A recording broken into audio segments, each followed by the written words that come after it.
Opa nerd, hoje nós vamos falar sobre aqueles heróis que estão muito mais pra vilões do que pra salvadores da pátria. Então vem ver comigo os heróis que na verdade são vilões e ninguém sabe disso. Vambora! Jason Blood, ou Etrigan, o demônio poeta da DC Comics que mais parece um demônio cururu. Vai pra lá, cachorro cururu. Vai pra lá, peste. Foi inspirado no Príncipe Valente, isso tudo por Jack Kirby. Realmente, ele é quase um príncipe, quase um Kaká, quase um Lord inglês. Ele teve a sua junção com Jason Blood, Cavaleiro de Camelot, após Merlin libertar Etrigan e Jason Blood ser morto em batalha. Os poderes dele são imortalidade, força, velocidade, agilidade, sentidos e resistência sobre-humanas. Ainda tem o fator de regeneração, habilidoso espadachim e combatente corpo a corpo. Ele também tem um sopro de chamas, que é algo maneiro.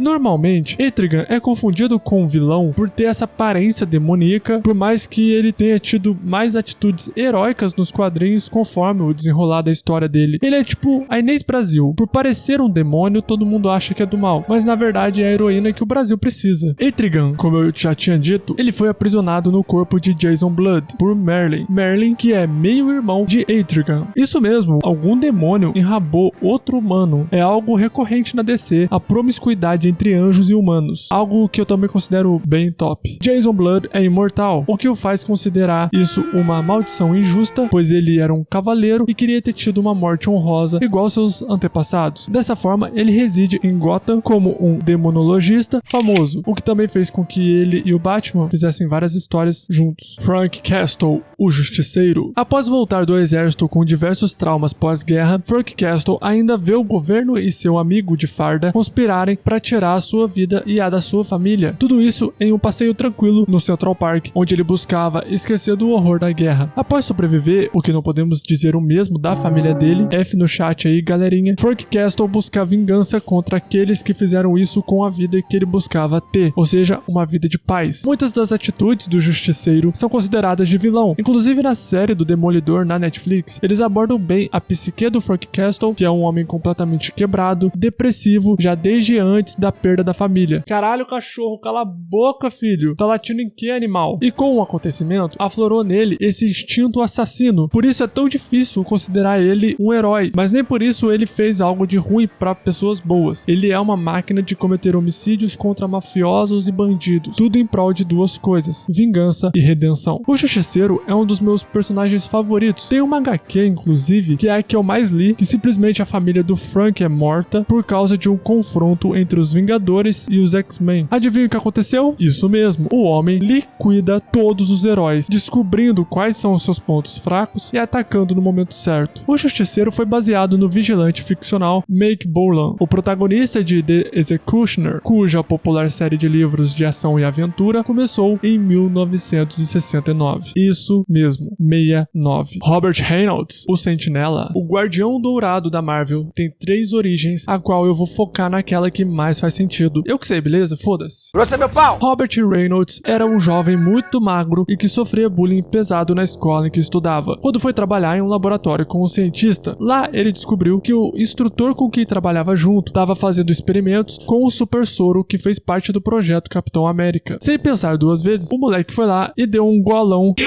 a fim de ter superpoderes. Dito e feito, a sua transformação possibilitou ele de ter a sensação da força de 1 milhão de sóis explodindo dentro de si. Após ele ver que se tornou super poderoso, foi até a escola e se vingou dos que faziam bullying com ele. Com isso, ele sentiu prazer e remorso ao mesmo tempo, possibilitando que ele ficasse esquizofrênico das ideias, fazendo surgir então 2 personalidades dentro dele, o Sentinela e o Vácuo. O Vácuo é o lado sombrio e obscuro dos poderes do Sentinela. Por isso, muitas das vezes, que ele toma o controle do corpo de Robert Reynolds. Ele causa as mortes e caos por onde passa. O Sentinela surgiu em uma revista com seu nome, sendo inclusive páreo para os Vingadores, X-Men, Quarteto Fantástico e Inumanos, todos juntos contra ele sozinho. Porém, certa vez, ele teria sido morto em um embate contra o Thor, sendo ressuscitado somente por Apocalipse, como um dos Cavaleiros do Apocalipse, Alec Holland, o monstro do pântano. O cientista Alec Holland trabalhava em um composto químico capaz de restaurar lugares desérticos do mundo, com o propósito de trazer mais vida ao planeta, gerando então o interesse do Sr. E, esse que mandou seus agentes irem até o laboratório do cientista ocultista e botar fogo em tudo, o que faz total sentido. Eu quero aquela casa pra mim, por isso eu irei destruí-la. Faz total sentido. Agora eu entendi porque ele se chama Dr. E. E deve ter sido a nota que ele tirou no exame psicotécnico.